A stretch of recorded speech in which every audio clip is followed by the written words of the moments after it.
네, 이번 학기는 교부들의 그리스도론을 다음 학기도 마찬가지로 1년에 걸쳐서 보고자 합니다. 그래서 강의록 다 받아보셨을 건데 아마 생각보다 쉽지 않을 거예요. 우리가 3년의 기본 이제 교리와 영성 이런 것들을 배우는 시간을 통해서 이제 4년째 그리고 7학기니까 한번 이제 신학을 배워보자. 신학에서도 이제 가장 핵심이 되는 것은 그리스도론이니까 교부들이 그리스도론에서 또 가장 중요한 역할을 해오신 분들이니까 그분들이 그리스도에 대해서 어떻게 이야기하는가. 근데 아무래도 용어들이 좀 낯설고 어려울 수 있는데 이것은 차차 익혀질 거라고 생각합니다. 저도 신학교 때 생각해 보면 신학교 때 그 신학 용어들이 낯설어서 많이 어렵고 그랬는데 또 계속 접하다 보면 그 의미를 또 자연스럽게 알게 되더라고요. 그래서 너무 부담 갖지 마시고 같이 배워보도록 하겠습니다. 오늘 첫 강의는 그리스도론의 탄생에 대해서 성경에서 교부들까지 보도록 할게요. 예수 그리스도에 관한 현대 신학의 공통된 질문은 대개 역사의 예수와 신앙의 그리스도 문제가 그 중심에 있습니다. 19세기 신학은 순수하게 역사적인 예수상을 만들어내는데 총력을 기울였고, 순수하게 역사적인 작업 도구로 그것을 행했습니다. 이 작업에서 하느님이 그리스도 안에서 사람이 되셨다는 교의는 기본 전제로 받아들여지지 않았습니다. 예수님의 생애는 인간적으로만 전개되는 순수한 인간적인 삶으로 다루어졌습니다. 그러나 이러한 시도는 좌초되었습니다. 19세기와 20세기는 학문적인 이 방법론들이 굉장히 발달했던 시기거든요. 그 이전에 전혀 사용해 본 적이 없었던 다양한 방법론들이 모든 학문에 적용이 되었던 그런 시대입니다. 이제 그러다 보니까 이 신학의 영역에서도 이 그리스도론이라는 영역에서도 그동안 한 번도 다루지 않았던 그 역사의 예수님. 예수님은 실제로 역사에 실존했던 인물이잖아요. 그래서 그 역사의 예수님이 어디까지인가. 이제 이것을 학자들이 이제 파고 들었던 거죠. 왜냐하면 예수님에 대해서 알려주는 책이 공식적으로는 내복음서가 있죠. 그 내복음서는 역사서가 아닙니다. 복음서잖아요. 성경이죠. 그러니까 일단 장르가 다르잖아요. 그 복음서는 역사적인 사실을 바탕으로 기록이 되었지만 지금의 역사서처럼 역사를 그냥 있는 그대로 쭉 이렇게 나열해서 쓴 게 아니기 때문에 그 안에서 어디까지가 역사의 예수님이고 어디까지가 그 후대의 신앙 공동체가 작업을 한 것인지 이게 학자들의 초미의 관심사였고 근데 문제는 이제 학자들이 너무 그 학문적인 방법론을 여기에 적용을 하다 보니까 그 복음서 자체가 학문적인 책이 아닌데 그렇게 복음서를 막 파헤치면서 지금 여기 나오듯이 하느님께서 그리스도 안에서 인간이 되셨다는 그 가장 기본적인 교의들을 싹 다 무시하고 학문적으로만 뭔가를 얻어내 보겠다라고 이제 막 파고 들었는데 그게 다 그들이 원하는 결과를 맺지 못했다는 거예요. 그 다음 본문 보겠습니다. 그 다음에는 상황이 역전이 되었고 다시 신약 성경에 그리스도에 대한 신학적인 질문을 던지게 되었습니다. 그리스도교 신앙은 사도들의 선포에서 십자가에 달리시고 부활하신 분으로 설교되는 것과 같은 나자렛 예수님에게 연관됩니다. 역사의 예수에 대한 기억은 부활하신 분에 대한 선포의 맥락 안에서 보존되고 형성되고 해석되었으며 그리스도교 신앙에게는 이 해석이 올바르고 합법적인 해석이 됩니다. 그러니까 수많은 학자들이 역사의 그 예수를 한번 복음서에서 최대한 캐내려고 해봤지만 그 작업이 제대로 결실을 맺지 못했고 오히려 그러니까 이제 반대로 그러면은 우리가 지금 신앙 공동체가 2000년 동안 받아들인 그 선포된 예수님 그리고 부활하시고 이제 하느님과 같은 분으로 우리가 믿고 받아들이는 그 예수님에 대한 오히려 그 신학적 질문이 더 이제 메인 퀘스천이 된 거죠.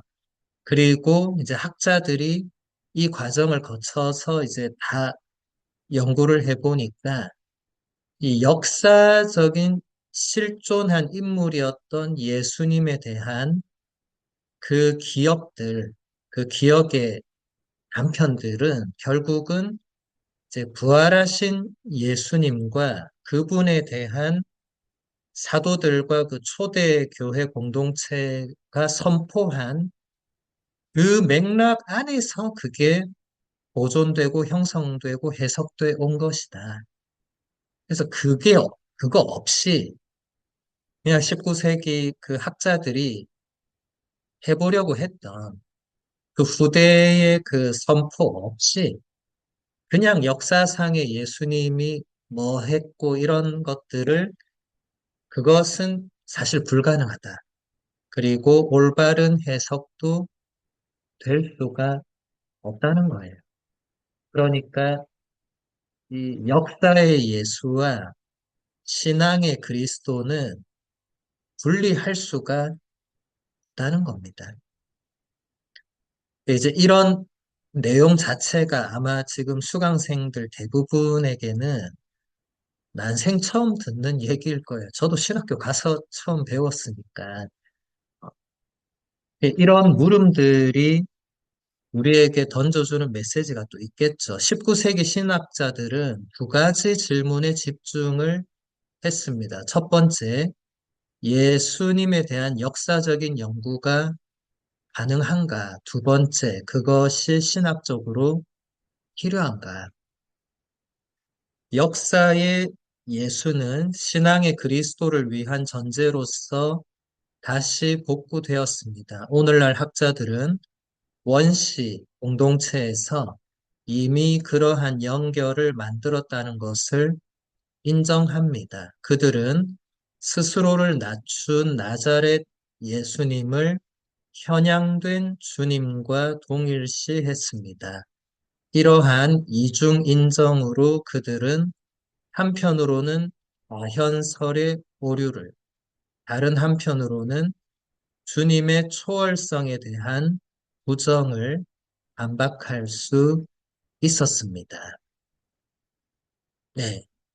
이제 학자들이 계속 연구를 해보니까 원시 공동체라는 말은 이제 번역이 아무래도 서로 다른 분들이 번역을 하다 보니까 그런 건데 이제 초대 교회 공동체를 말해요. 열두 사도 시작되는 그 교회 공동체에서 이제 열두 사도가 접점이 되겠죠. 열두 사도는 역사의 예수님을 있는 그대로 본 사람들이잖아요.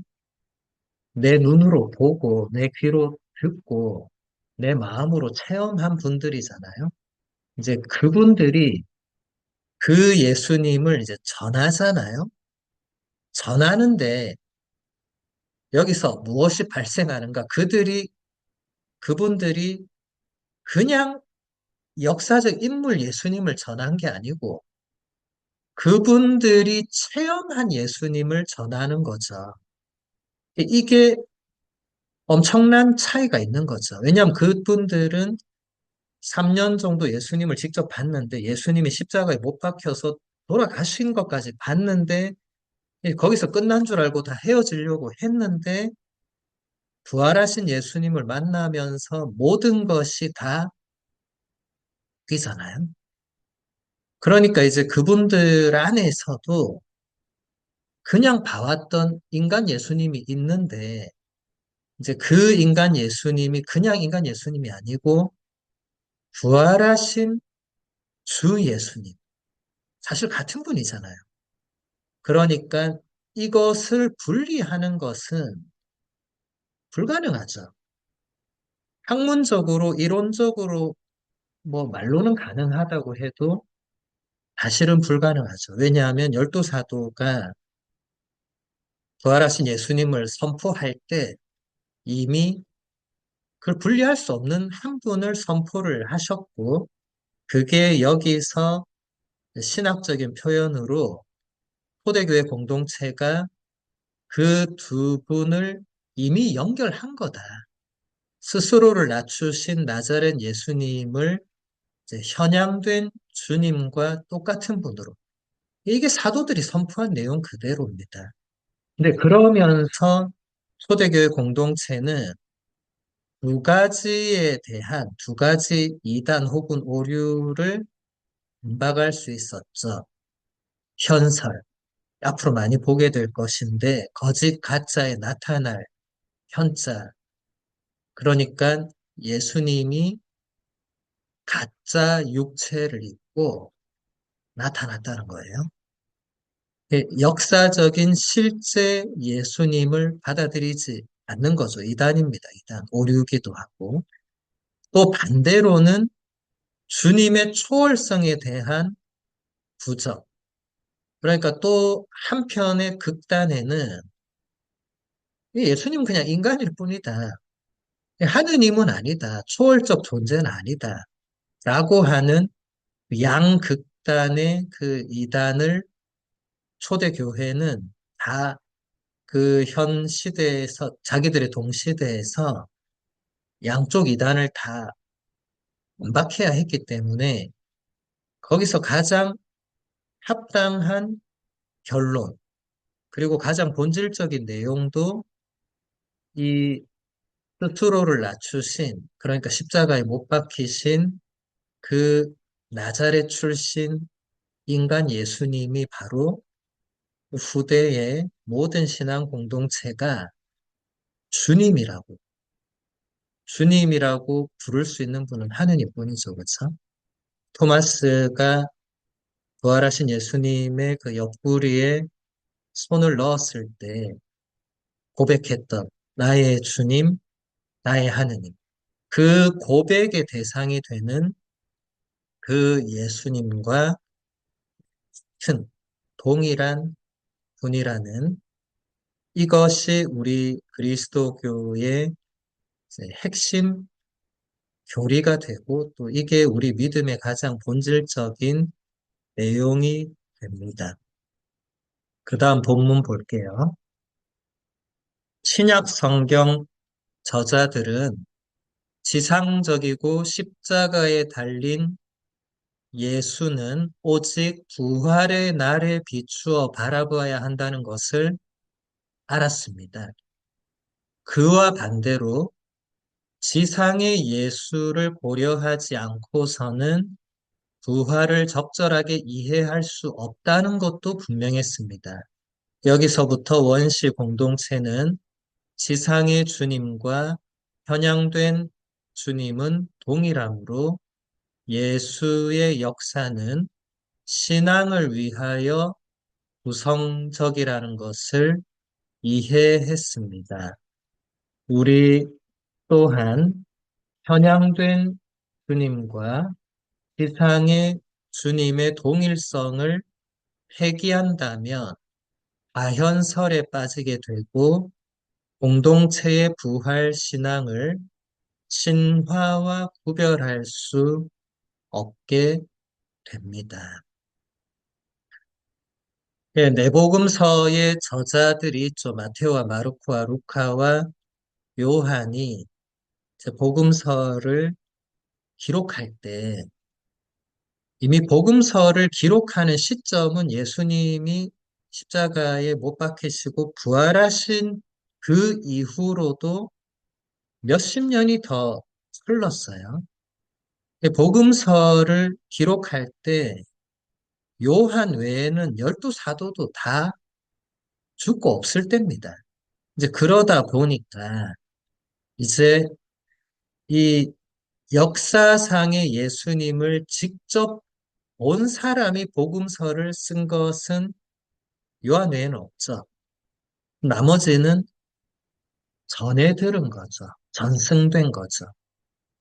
이미 이 전승된 내용 안에는 분리될 수 없는, 그러니까 역사의 지상의 인간 예수님과 부활하셔서 이제 하느님 오른편에 앉아 계시는 그 예수님이 분리될 수가 없다는 것을 이미 신약 성경 그 내복음서의 저자들은 적으면서 본인들도 느낀 거죠.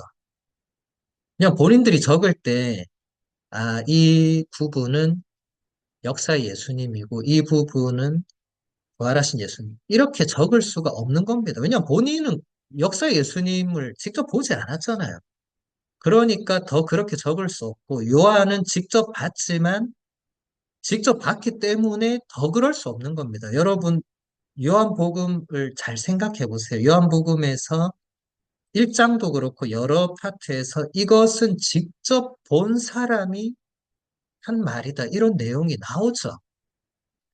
근데 직접 본 사람이 예수님을 역사의 예수님과 부활 이후의 주님으로 분리할 수 있는가? 없습니다. 그것은 아무도 할 수 없습니다.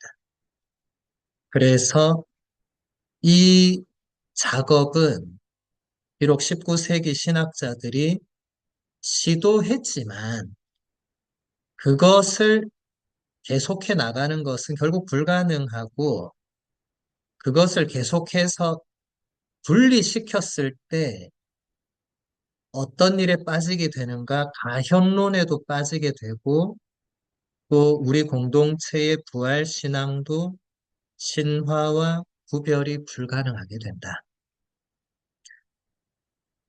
그래서 지금 이 세부적인 내용을 구체적으로 계속 얘기하기에는 시간이 그렇고 이것은 초대교회 공동체가 이제 구체적인 이단들이 발생하는 것을 보고 거기에도 대응을 하면서 더 이것은 분리될 수가 없다는 것을 깨달았다는 거죠.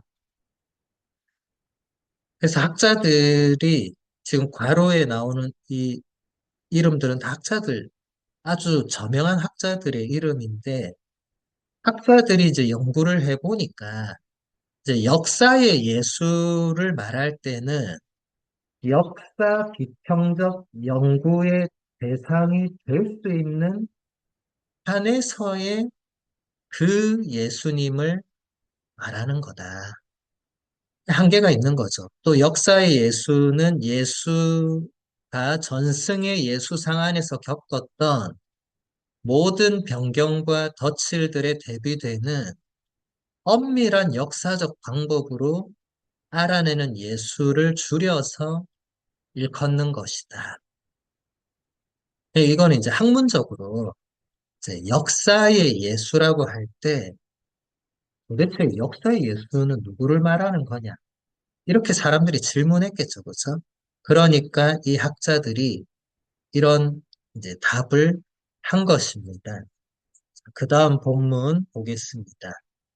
또 한이라는 학자에 따르면 부활 이전의 예수에서 부활 이후에 고찰로 넘어가는 이행 과정에서 세 가지가 이루어지는데 이것은 우리가 볼만합니다. 첫 번째로 예수 전승 안에서의 선택 부분입니다. 그리스도상에서 특정한 노선들의 선택 또는 특별한 부각이 이루어집니다. 매우 차별적인 성경의 사용을 여기서 볼 수 있는데 니케아 공의회를 전후한 삼일체론과 그리스도론의 논의에서 신학적인 논쟁은 논란이 되고 의미가 깊은 몇몇 성경 단락에 귀결됩니다. 선택 과정은 여러 그리스도론을 포함하는데 이들은 점점 더 정통과 이단으로 구분됩니다. 네. 예수님에 대한 전승이 있었거든요. 그 마테오와 마르코와 루카는 공관복음이라고 불립니다. 같은 공자의 볼관자, 그러니까 같은 시각으로 본다. 마테오와 마르코와 루카가 사용했다고 추정되는 또 전승이 있어요.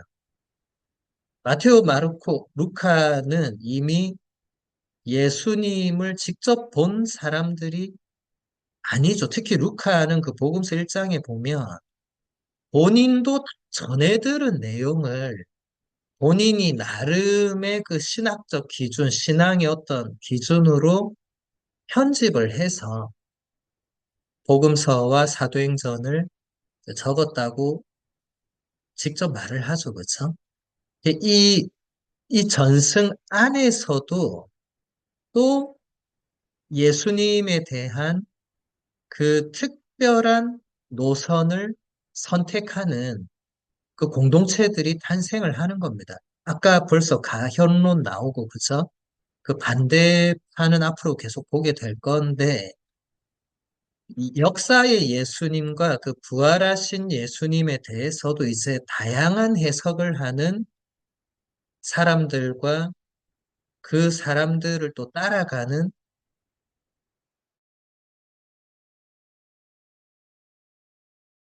세력 혹은 공동체가 생기고, 그러니까 결국 교회는 어느 것이 더 이 정말 삼일체 하느님의 그 성자 예수님, 하느님의 아드님의 그 교리에 맞는지를 선택을 해야 되는 니케아 공의회가 그 대표적인 첫 번째 보편 공의회였죠.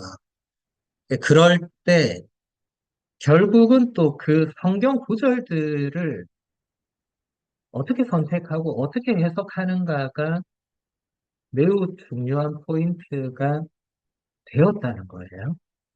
어쩔 수 없는 거예요. 이거는 또 다 지나간 일이니까 우리가 지금 벌써 2000년 가까이 지난 시점에서 그때 왜 그랬을까? 소용없어요. 이미 지나간 거잖아요. 왜 그랬을까가 아니고 이제는 그렇게 된 그 상황들에서 정말 우리가 받아들여야 될 부분과 받아들이지 않아야 될 부분을 구분할 수밖에 없는 거지. 아유, 그 시절에 그때 유다가 왜 그랬을까? 무슨 소용이 있습니까? 우리가 유다도 아니고. 그러니까 이 앞으로 이제 보겠지만 우리는 단순히 과거로 돌아가서 역사를 배우듯이 그냥 이런 일이 있었구나. 거기서 끝나는 것이 아니고 그 안에서 지금까지 우리 교회가 지켜오고 보존해오고 받아들여온 그 가장 신앙의 핵심적이고 본질적인 내용이 어떻게 형성되었는가를 집중적으로 보는 게 이번 학기와 다음 학기의 제 내용이 되는 겁니다. 그 다음 본문을 보면 신약 성경 안에서 이루어지는 이 전승의 형식적인 형성과 변형입니다. 교부 시대는 이 변형 과정이 계속됩니다. 생생한 체험과 경험으로부터 캐리그마, 즉 복음 선포로 넘어가는 이 과정은 캐리그마에서 교의로 계속됩니다. 교의는 더 숙고되고 신학에 의해서 해명되며 더 깊어진 교회 의식에 기반하는 캐리그마입니다. 교부들의 그리스도로는 언제나 캐리그마를 기준으로 삼고 그럼으로써 전례와 성사들 안에 나름의 방식으로 현존하는 원시 그리스도교의 체험에 연결됩니다. 네, 이 부분이 가장 핵심적으로 이번 학기와 다음 학기를 잘 요약해 준다고 할 수 있습니다. 자, 생생한 체험과 경험은 누가 한 거죠? 열두 사도. 열두 사도가 3년 동안 예수님을 바로 옆에서 보고, 듣고, 느끼고.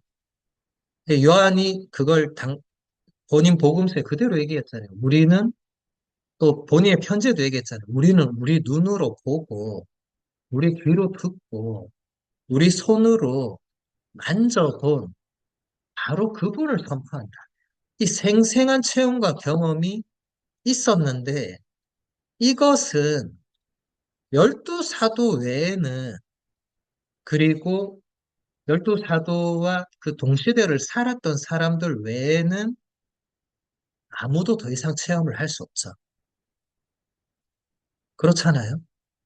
예수님이 십자가에 못 박혀 돌아가시고 이제 부활하셔서 나타나시고 또 이제 승천하신 이후에는 아무도 그 열두 사도나 사도 바오로처럼 생생한 체험과 경험을 할 수 없죠. 그럼 끝나는 건가요? 아니죠. 이제 열두 사도와 바오로가 그들이 체험한 그 예수님을 선포하죠. 이것을 이제 캐리그마라고 그리스어인데 그리스어로 캐릭소 하면 이제 뭔가를 선포하는 거거든요. 이게 명사니까 앞으로 캐리그마라는 단어는 많이 듣게 될 거고 그냥 신학에서는 그냥 캐리그마 자체를 그대로 음역으로 사용을 합니다. 캐리그마는 이제 열두 사도가 그 본인들이 체험한 예수님을 선포하는 그 구체적인 현장은 사도행전에 보면 잘 나오죠. 그렇죠? 사도들이 이제 가서 막 선포하잖아요. 문을 잠그고 숨어서 붙잡힐까 막 떨고 있던 그 사도들이 성령을 받으면서 완전히 또 변화되죠. 그러면서 문을 박차고 나가서 예수님이 어떤 말씀을 하셨고, 예수님이 십자가 못 박혀 돌아가셨다가 사흘 만에 부활하셨고, 그 예수님이 지금 하느님의 오른편에 앉아 계시는 분이고, 그래서 하느님의 그 외아드님으로서, 구세주로서, 메시아로서 구약 성경 전체가 예언해왔고 기다려온 바로 그분이라고 선포하는, 근데 이 선포도 그 열두 사도들이 결국 또 다 돌아가시니까 또 이게 다음 세대로 넘어가면서 이제 이것이 교의로 계속된다. 여기 보면 도그마라고 돼 있죠. 이제 도그마도 캐리그마 마찬가지로 이제 그리스어로 원래 도그마의 의미는 그리스어로 뭔가 결정된 것을 말하거든요. 근데 이것은 단순히 결정된 것이 아니고 결정되어서 결코 그 뒤에 누구도 손대거나 바꿀 수 없는 그것을 말합니다. 그러니까 옆에 신학적인 설명이라고 조금 더 보충적으로 예, 적어놨는데 그 선포된 내용을 결국 설명을 해야 되거든요. 왜냐하면 직접 보지 않은 이상은 전해 들은 사람들은 결국 그것을 다시 누군가에게 전하기 위해서 그리고 기본적인 내용에 대해서도 이제 설명이 필요하죠. 2세기로만 넘어가도요. 2세기면 여러분 생각해 보세요. 예수님이 30년 혹은 33년경에 십자가에 못 박혀 돌아가시면 2세기면 이제 130년. 자, 100년이 지났다. 그럼 세대로 따져볼게요. 세대로 따져도 우리가 한 세대를 한 30년 잡으면 세대도 벌써 세 세대가 정도 지나간 거죠. 이제 그렇게 되면은 앞에 세대는 돌아가시고 없는 거죠. 이게 무엇이 남는가? 체험이 남을 수 없는 겁니다. 체험은 그 체험한 사람과 함께 가는 거고.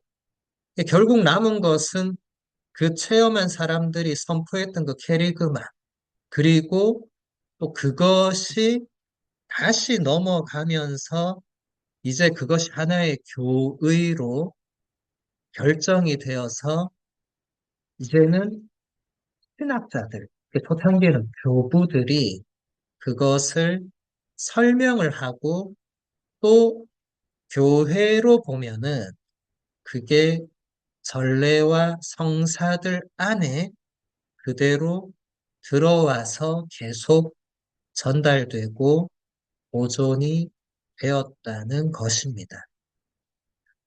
그러니까 우리가 지금 알고 있는 예수 그리스도는 복음서에 기록되어 있는 그 예수님을 이제 캐리그마를 바탕으로 또 전례와 성사들을 통해서 계속 그 현존해온 예수님 체험이 여기까지 온 것이고 그것을 다 그렇게 바탕으로 만들고 정리하고 했던 분들이 교부들입니다.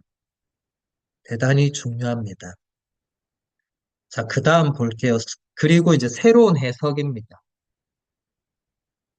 이미 70인역과 신약 성경이 시작했던 것처럼 교회는 주변 세계의 언어와 개념들을 받아들였습니다. 이들이 지닌 철학적 성격은 강했지만 그렇다고 해서 해석의 신학적 성격이 사라지는 것은 아니었습니다. 그러나 때로는 아리우스와 2세대 아리우스 주의자들이 보여주듯이 철학적인 것이 신학적인 것을 덮어버리는 위험이 대두되었습니다. 의심할 여지 없이 그리스도교적 유일신 사상의 삼위일체적 해석과 그리스도론이 그 성경적 캐리그마적 근원을 더 이상 알아볼 수 없는 양식들에 이르게 되는 것도 하나의 단점이었습니다.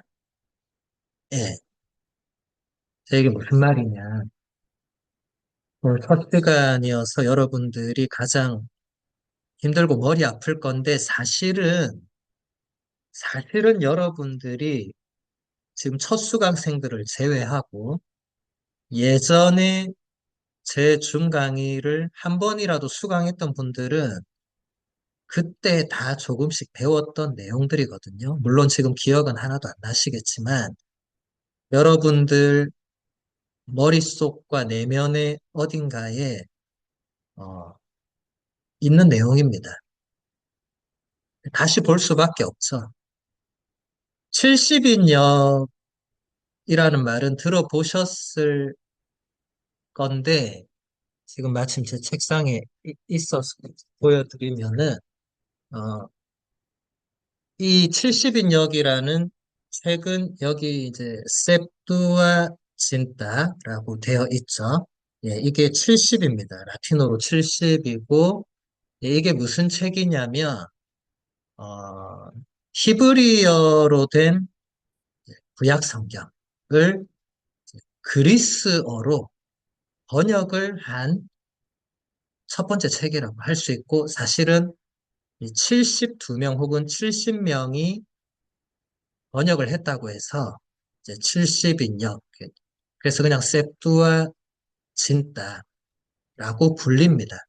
이 벌써 이 언어가 이제 더 이상 히브리어를 사람들이 알아들을 수 없는 그리스 로마 세계로 복음이 전달이 되면서 이 번역은 불가피한 거고, 이 본문을 보면 주변 세계의 언어와 개념들도 받아들일 수밖에 없는 거죠.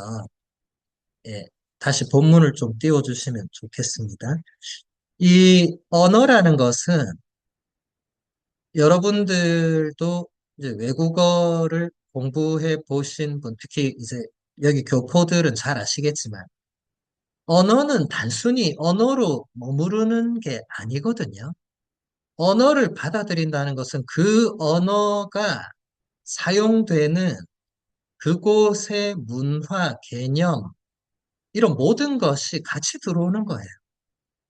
이 보통 일이 아니에요. 교포들은 이걸 너무 잘 아실 거예요. 그 외국 생활이 왜 어려운 거예요? 우리 언어, 우리 문화, 우리 사고, 이게 아니고 남의 언어, 남의 문화, 남의 사고를 받아들이고 살아야 되니까 어려운 거잖아요. 이제 이렇게 새로운 언어를 받아들이면서 이제 무엇이 발생하느냐. 그리스 로마는 철학이 또 거기 중심에 있거든요. 그러니까 그 철학도 같이 들어올 수밖에 없고, 이제 그러니까 이걸 잘 모르는 사람들은 가톨릭 교회가 이미 그때부터 이단이 되었다는 말도 안 되는 주장을 하는데 너무 무지한 사람들이 많아요. 말도 안 되는 주장을 하는데 그게 아니고 그 초세기 역사를 보면 그런 사람들도 있었어요. 아리우스 여기 나오잖아요. 아리우스와 그 추종자들은 철학적인 그 내용으로 그 캐리그마를 해석을 하면서 과하게 갔죠. 철학의 도식에 예수 그리스도를 끼워 맞추려고 하다 보니까 문제가 발생해서 결국 325년에 니케아 공의회에서 그것을 해결은 했지만 여기 보세요. 의심할 여지 없이 이 그리스도교 유일신 사상의 삼일체론적 해석과 그리스도론이 그 성경, 캐리그마적인 근원을 더 이상 알아볼 수 없는 양식에 이르게 되었다.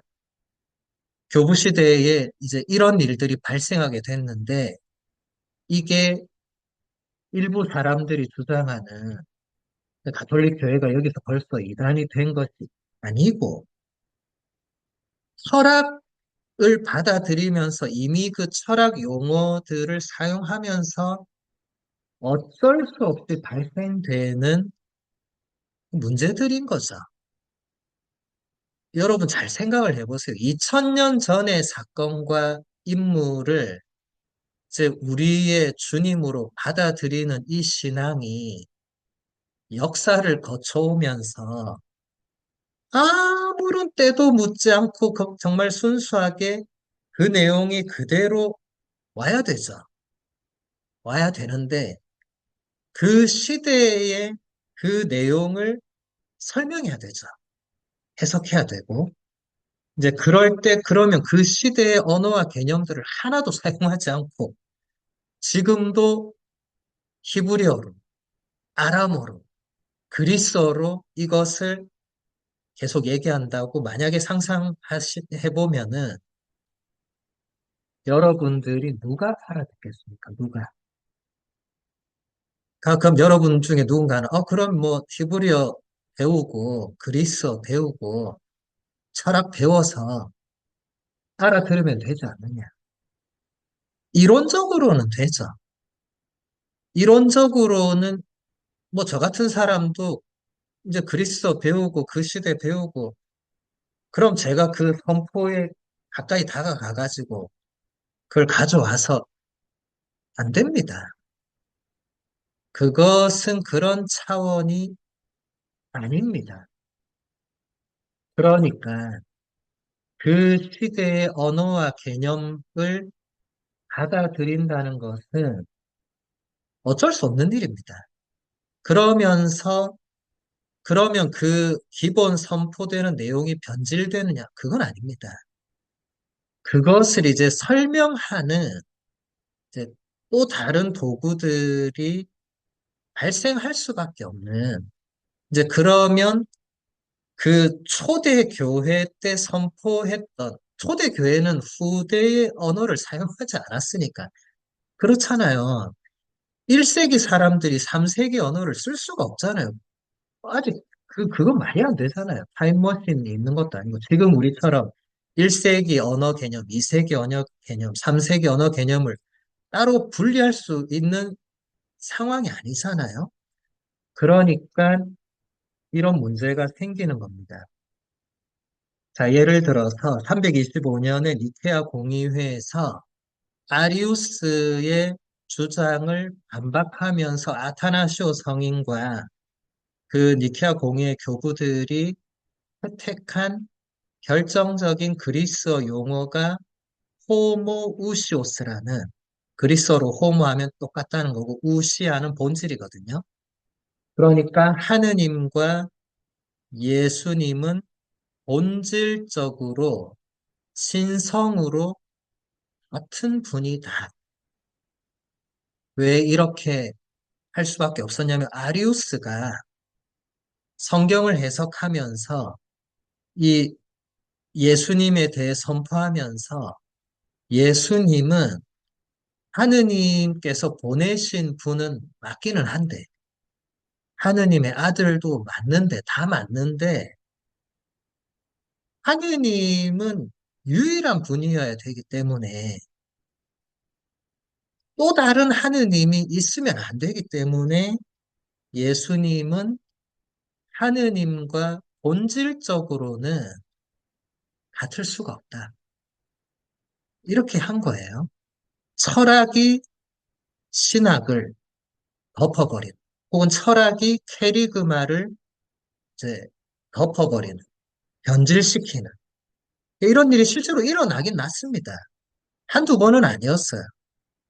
근데 그게 가톨릭 교회 전체가 그렇게 한 게 아니고 그런 사람과 그런 세력들이 일어날 때마다 교부들은 그들과 싸웠습니다. 그렇게 해서 그 온전한 캐리그마를 지켜냈는데 지켜내기 위해서는 또 그 시대 언어를 사용할 수밖에 없었던 거죠. 호모우시오스 하면 이미 1세기의 그 캐리그마에서는 전혀 사용하지 않았던 철학 언어죠. 이런 한계가 있다는 것입니다. 그 다음 본문 보면 신약 성경 주석이 부활 이전의 예수와 원시 공동체의 그리스도의 선포의 관계를 적절하게 규정해야 하듯이 교부 시대와 신학 전체는 신약 성경의 캐리그마와 신학 사이의 관계를 적절하게 규정하고 이 긴장을 언제나 상기하는 과제가 주어집니다.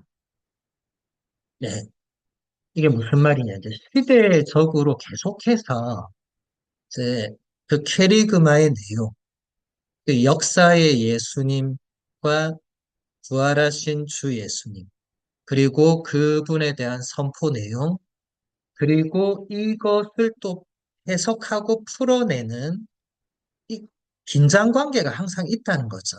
그 사이에서 언제나 이단이 발생했고, 그 이단과 싸우는 또 교부들이 있었고, 이게 초세기에 한 5, 600년은 계속 이런 시대가 있었고, 우리가 이번 학기와 다음 학기에 그것을 다 배워보겠다는 겁니다. 니케아 공의회와 칼케돈 공의회는 스스로가 케리그마에서 멀어진다고 이해하지 않았으며 오히려 케리그마를 보호하고 확고하게 한다고 이해했습니다. 초대 교회의 그 보편 공의회들이 325년 니케아, 381년 콘스탄티노플, 431년 에페소, 451년 칼케돈 이 네 가지가 4대 보편 공의회라고 불리고 이 네 공의회에서 채택한 신앙 고백문이 지금까지 우리가 니케아 콘스탄티노플 신경을 바치잖아요. 지금까지도 그때 선포된 내용을 우리가 받아들였는데 그때 사용한 표현들, 특히 여러분 니케아 콘스탄티노플 신경을 생각해 보시면 예수님에 대해서 우리가 뭐라고 고백을 하느냐? 하느님에게서 나신 하느님, 빛에서 나신 빛, 참 하느님에게서 나신 참 하느님으로서 창조되지 않고 나시어 성부와 한 본체로서 만물을 창조하셨음을 믿는다. 자, 이게 그 원래 캐리그마에서 사용하지 않았던 표현들이 대부분인데, 그러면 이 니케아 콘스탄티노플 공의회에 참석한 교부들이, 아, 우리가 이렇게 해서 원래 그 열두 사도가 선포했던 그 예수님, 그 캐리그마와 멀어졌구나라고 하면서 그 신앙 고백문을 채택한 게 아니고, 이렇게 해야만 그 원래 캐리그마가 보호가 되고 보존되고 지켜지고 확고하게 된다고 생각한 겁니다.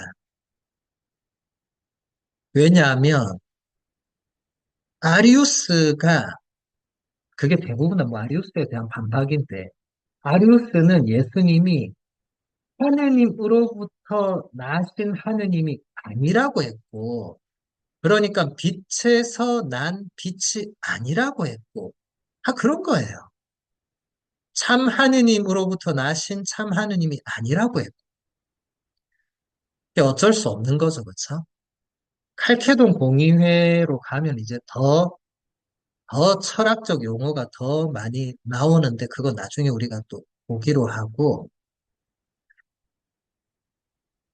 그 다음 본문 보면 그러나 이 캐리그마의 내용은 언제나 그리스도의 위격과 그 유일성을 그 안에 보존하고 있었습니다. 교부 시대의 신학적인 분투가 보여주는 것은 다름 아닌 이 핵심 문제의 확장이고 그 점에서는 일관성이 나타납니다. 예수 그리스도로부터 하느님의 아들로부터 그의 역사로부터 그리스도교적 유일신 사상에 대한 질문이 비롯되기 때문입니다. 각주 1번에 보면 신약 성경이 이미 그리스도에 집중한다면 그리스도에 대한 질문을 계속해서 중심 위치에 두는 것은 정당하다. 이게 무슨 말이냐?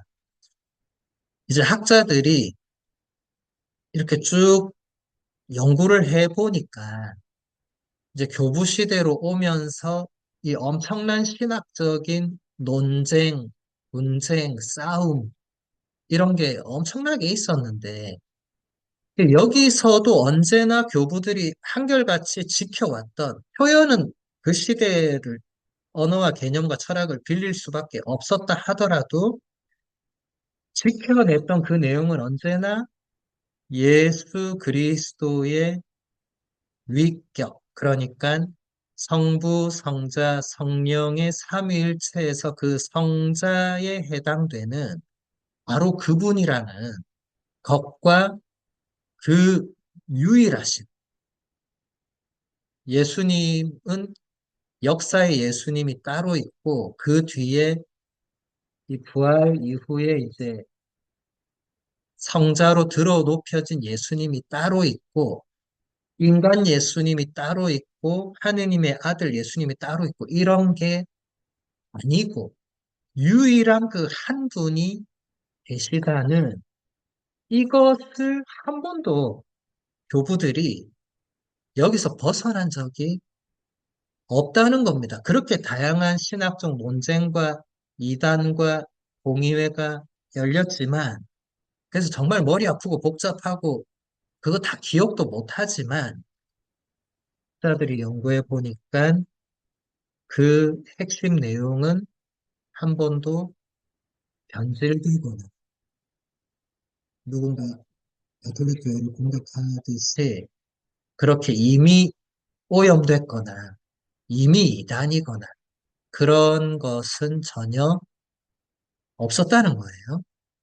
언제나 교부 시대에도 예수 그리스도에 대한 질문이 중심에 있었고 거기에 대한 답을 이상하게 하는, 제멋대로 해석하는, 혹은 철학이 그 범위를 넘어서는 그런 상황들이 왔을 때 교부들이 그것에 대해서 짚어낸 거죠. 그리스도교적인 유일신 사상이라는 이 독특한 표현이 교부들의 핵심 내용이 됩니다. 이스라엘의 유일신 사상과 그리스도교적 유일신 사상은 다릅니다. 이스라엘과 이슬람도 유일신 사상이거든요. 그런데 우리 그리스도교의 유일신 사상과 그들의 유일신 사상은 다릅니다. 왜 다를까요? 유일신 사상은 같아야 되는데. 우리는 예수 그리스도가 있기 때문에 달라지는 거죠. 그들은 예수 그리스도가 없는 유일신 사상입니다. 하느님밖에 없는 거죠. 그런데 우리는 예수 그리스도라는 하느님.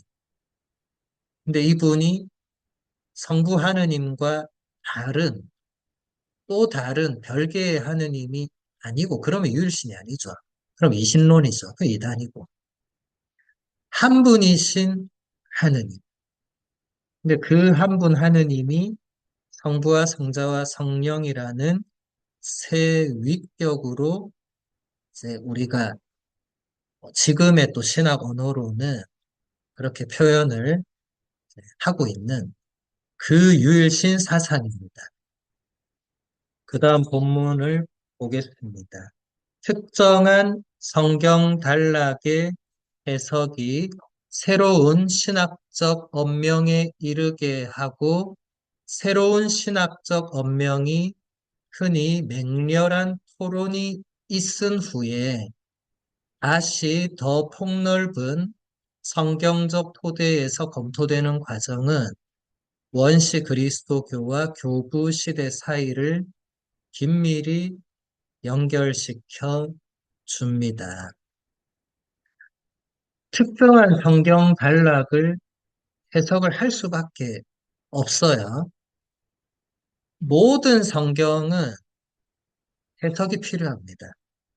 그런데 예수님이 하느님과 본질이 똑같은 분이라는 그 부분에서는 그 부분이 더 드러나는 말씀에 집중할 수밖에 없는 거죠. 예를 들어서 요한복음서 10장에 보면 예수님 그런 말씀을 하십니다.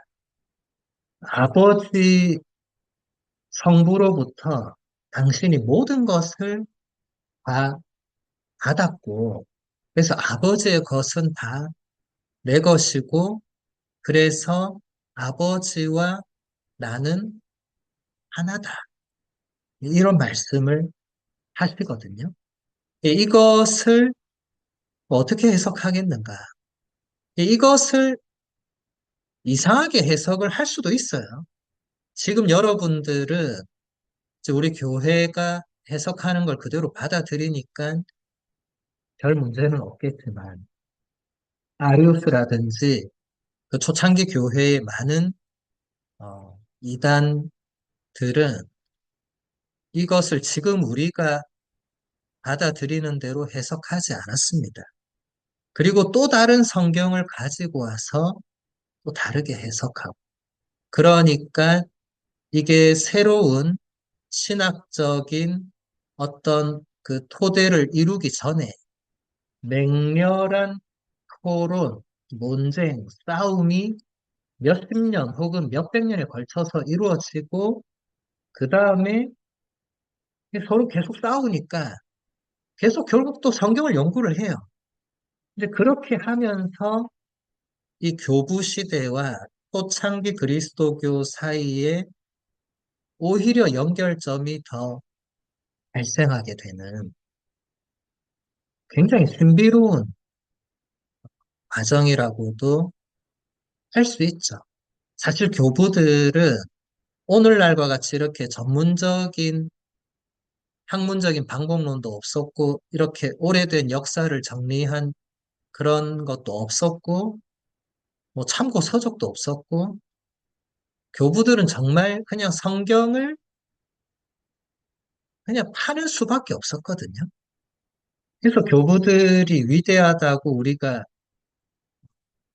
받아들일 수밖에 없는 이유는 성경만 가지고도 그 엄청난 논쟁을 다 하고 그 새로운 어떤 신학을 다 그렇게 해냈다는 게 저는 생각하면 생각할수록 대단하다는 생각이 들고 그분들이 개인적으로 대단한 것도 있겠지만 그 또한 결국은 성령께서 그분들 안에서 그렇게 이끌어 주신 거겠죠. 그죠? 성경 안에 나타난 교부 그리스도론의 출발점을 이제 보도록 하겠습니다. 그리스도론의 기원은 유다인 그리스도교 원시 공동체 안에서 찾아야 하고 그리스어를 말하는 집단도 그 공동체에 속합니다. 메시아가 선동자로 십자가에 못 박히는 파국과 부활 발현을 통하여 이루어지는 극적인 전환 사건은 유일무이한 역동적, 창조적 충동을 야기하고 그것은 종말적 구원 공동체의 결성, 성령의 체험, 부활하신 분을 통한 성교 파견, 그리고 특히 그리스도론적인 성찰로 표현되었습니다.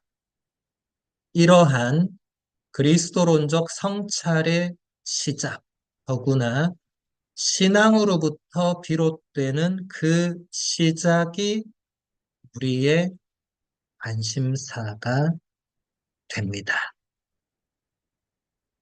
자, 그리스도론이라고 하는 이 예수 그리스도에 대해서 논쟁하고 또 그분의 본질에 대해서 이제 선포하고 그것을 어떤 명확한 문구로 표현하고 그리고 그것이 역사의 예수님과 전혀 다른 분이 아니고 같은 분이라는 이런 초대교회의 그 체험과 선포를 넘어서지 않는 이런 모든 것들에 대한 기원이 어디에 있느냐.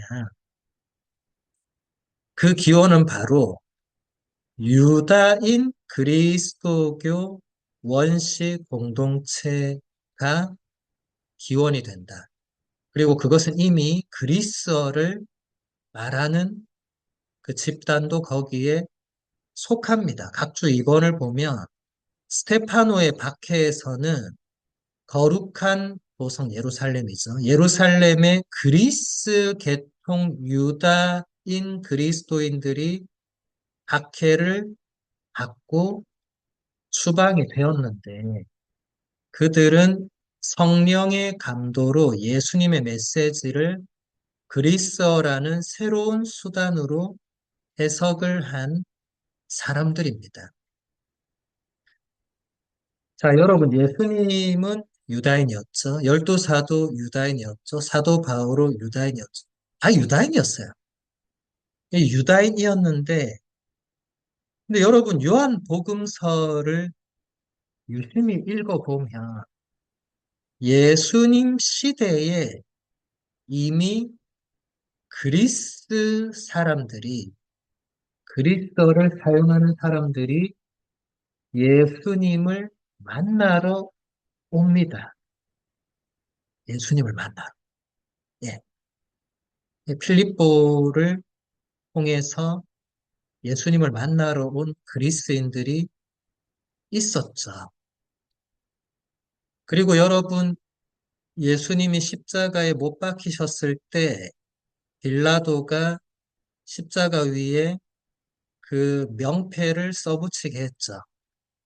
거기에는 유대인의 왕 나자렛 예수라고 써 있었는데 그것은 히브리어, 그리스어, 라틴어 세 개의 언어로 쓰여 있었죠. 지금 우리가 보고 있는 명패는 라틴어로만 쓰여져 있죠. 왜냐하면 이제 히브리어 그리스어는 거의 우리가 아는 사람이 없다 보니까. 근데 그 시대에는 히브리어 그리스어 라틴어가 사람들 안에서 공용으로 사용이 됐다는 걸 보여주죠. 세 개를 다 써놨다는 거예요. 그렇지 않습니까? 하나만 통하면 굳이 하나만 쓰면 되는 거잖아요. 나머지는 쓸 필요가 없죠. 근데 왜 세 개를 다 써놨느냐? 이 세 가지 언어를 쓰는 다양한 민족이 공존하고 있었다는 거죠. 유대인만 있었던 게 아니고 여러분 예수님 시대를 떠올려 보면 예수님 시대는 이미 그 유대 지역은 로마 제국의 식민지였죠. 그래서 로마 총독 빌라도가 거기를 지배하는 총독으로 이미 와 있었고 또 그 갈릴레아와 그 지역 유대 지역을 다스리는 영주인 헤로데가 또 따로 있었고 그러니까 다양한 언어가 같이 있는 교포분들은 좀 이해를 하실 거예요. 교포분들이 지금 살고 있는 곳에서 영어도 쓰고 한국말도 쓰고 둘 다 쓰잖아요. 말하다가도 막 혼용해서 나오잖아요. 그렇죠? 둘 다 쓸 수밖에 없는 환경에 살고 있으니까 그런 거죠. 한국에서 사는 분들은 전혀 그러지 않죠. 한국말만 쓰면 되죠. 그러니까 그 기원은 유대인으로 구성된 그리스도를 따르는 그 초창기 공동체와 또 스테파노라는 이 박해를 통해서 드러나고 우리가 알게 된 이 그리스 계통의 그 유대 그리스도교 예, 그 사람들이 또 그들도 원시 그리스도교를 형성하고 있었고 이게 점점점 기존 유대교와는 이제 분리되는 예, 그게 가장 그 기원이 되는 겁니다.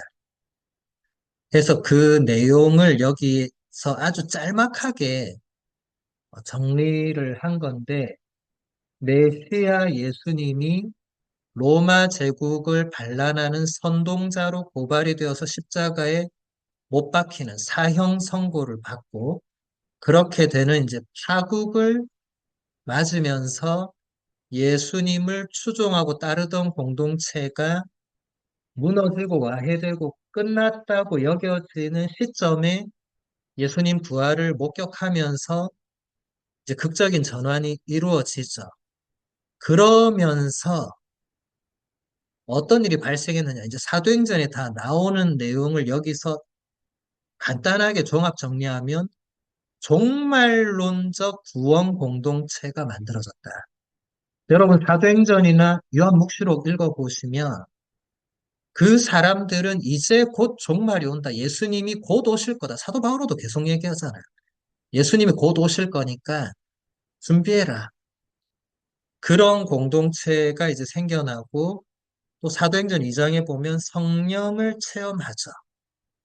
그리고 이제 부활하신 분을 통한 선교 파견이 이루어지죠. 이것은 복음서 끝자락에도 나오죠.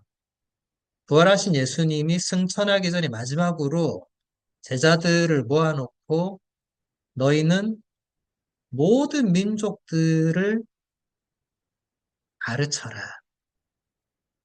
모든 민족들에게 가라. 이게 성교 파견이죠. 그리고 아버지와 아들과 성령의 이름으로 세례를 주어라. 그렇게 이제 된 거죠. 그렇게 하면서 이게 이제 특히 교부 시대에 와서는 그리스도론적인 성찰로 이런 모든 내용들이 그 안에서 표현이 됩니다. 이것은 그리스도로 결국 이제 후대 사람들, 특히 교부들이 결국 그리스도가 누구냐를 다시 물을 수밖에 없는 복음서에 기록되어 있는 그 예수님이 누구시냐. 근데 이미 후대의 사람들은 그냥 그 예수가 누구냐라고 묻지 않았고 이미 그 안에는 그분이야말로 하느님의 아드님이고 구세주시고 부활하신 분이라는 그 신앙이 깔려 있다. 이 또한 분리할 수가 없는 거예요. 19세기, 20세기 학자들이 분리하려고 무진장 노력했지만 다 수포로 돌아갔다는 것이 드러났기 때문에 사실 그렇게 할 수가 없습니다.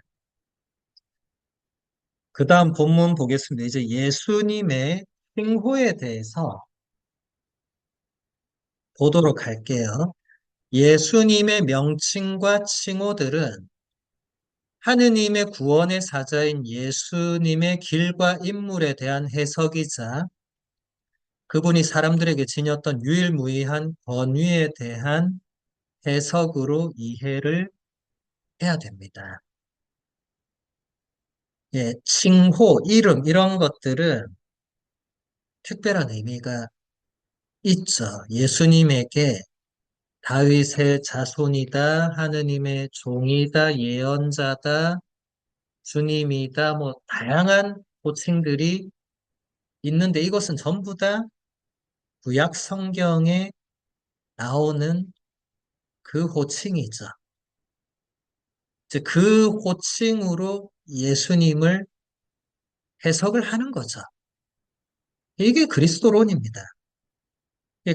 물론 그 호칭만으로 해석하는 거는 이제 초창기 교부들 안에서 다 이제 완결이 되는데, 그래도 이게 구약과 신약을 연결하는 중요한 포인트가 되니까 보도록 할게요. 먼저, 다윗의 자손. 다윗의 자손에 관한 원시 그리스도교의 전승이 신학적으로 영향을 미칠 수 있었다는 것은 안티오키아의 이냐시오를 통해서 드러납니다. 안티오키아 이냐시오는 이렇게 말합니다. 참으로 육에 따라서는 다윗의 혈통이시고 하느님의 뜻과 능력에 따라서는 하느님의 아들이시며 참으로 동정녀에게서 태어나시고 요한에게 세례를 받으셨습니다. 스미르나인들에게 보낸 편지 1장 1절의 내용입니다. 이것은 분명 이냐시오 자신에게서 유래한 것이 아니라 하나의 신앙 고백문입니다. 이것은 점점 더 강해지던 가현설을 저지하기 위한 예수님의 지상적인 순환에 대한 이냐시오의 설명의 출발점이 됩니다. 정말 다행스럽게도 이냐시오 성인은 그 2세기 초, 그러니까 이분이 순교한 게 107년이니까 사실 이분은 1세기 분이죠. 이분은 그 열두 사도를 직접 그러니까 열두 사도 전부를 봤다는 게 아니라 이제 사도 요한과 연결이 됩니다. 왜냐하면 사도 요한이 순교하지 않고 끝까지 오래 살았잖아요. 그러면서 이제 그 사도 요한과 연결되는 이제 교부들이 몇 분 계시는데 그 중에 한 분이 이냐시오 성인이고 이냐시오 성인이 비록 순교를 하지만 순교하기 전에 그 당시에 그 중요한 일곱 교회 공동체에 편지를 써보내거든요. 로마, 뭐 스미르나 이런 식으로 이 일곱 교회에 편지를 써보내고 다행히 이 편지들이 그대로 다 보존이 됐어요. 그대로. 그래서 지금 우리에게도 영어 번역본도 있고 한글 번역본도 있고 뭐 다른 언어는 말할 것도 없고 다 그대로 번역이 돼 있으니까 원하시는 분들은 찾아서 읽어보실 수 있고 특히 여기서 포인트로 짚은 이 부분은 이냐시오 개인의 고백이 아니고 하나의 신앙 고백문이다. 여기서 보면 육신에 따라서 예수님이 육신에 따라서는 다윗의 자손이 되죠. 그것은 마테오와 루카에 나오는 그 족보를 통해서도 그렇고 실제로도 그렇죠. 그리고 동정녀에게서 참으로 태어나셨고 세례자 요한에게 가서 세례까지 받으셨고 이제 이 역사상 실제로 예수님이 우리 인간으로 사셨다는 이게 왜 하나의 고백, 신앙 고백이 되느냐? 이미 그 시대, 그 1세기 말 2세기 초에 영지주의라는 이 이단이 있었는데 거기서 벌써 이 가현설, 벌써부터 예수님의 그 육신을 부정하는, 그래서 예수님의 그 순환과 고통과 십자가 죽음도 부정하는 그런 이단들이 벌써부터 있었기 때문에 이냐쇼 성인과 교부들이 그걸 또 반박하는 거기에 집중을 할 수밖에 없었던 겁니다. 계속 보면 이냐시오에게 다윗의 자손 예수라는 전승은 다현설을 반대하는 맥락 안에 자리합니다. 다윗의 자손이라는 고백이 본래 지녔던 메시아적인 틀은 사라지게 됩니다. 유스티노에게도 마찬가지입니다. 이로써 이 칭호는 제 교부들의 관심에서 벗어나게 됩니다. 이것은 곧 아직 유다교적 사고에 젖어 있어 예수님이 하느님의 아들이심을 배제하고 그를 다윗의 자손으로만 지칭하려고 하는 그리스도인들을 염두에 두고 있던 바르나바의 편지, 반유다교적 입장의 저자에게서와 같은 우려를 불러일으키게 되었습니다. 바르나바의 편지 한 부분을 보겠습니다. 다윗은 그리스도가 다윗의 자손이라고 말하는 죄인들의 오류를 예견하고 두려워했기에 스스로 이렇게 예언했습니다. 주님께서 내 죽음께 하신 말씀, 내 오른쪽에 앉아라 내가 너의 원수들을 너의 발판으로 삼을 때까지 다윗이 그를 아들이 아니라 주님이라고 부르는 것을 보십시오. 알렉산드리아의 클레멘스에게도 예수님을 다윗의 자손이라고만 알아보고 그에게 도움을 청하는 이들은 스스로 아직 하느님 아드님의 신비를 간파하는데 이르지 못했음을 드러내는 것이었습니다. 네.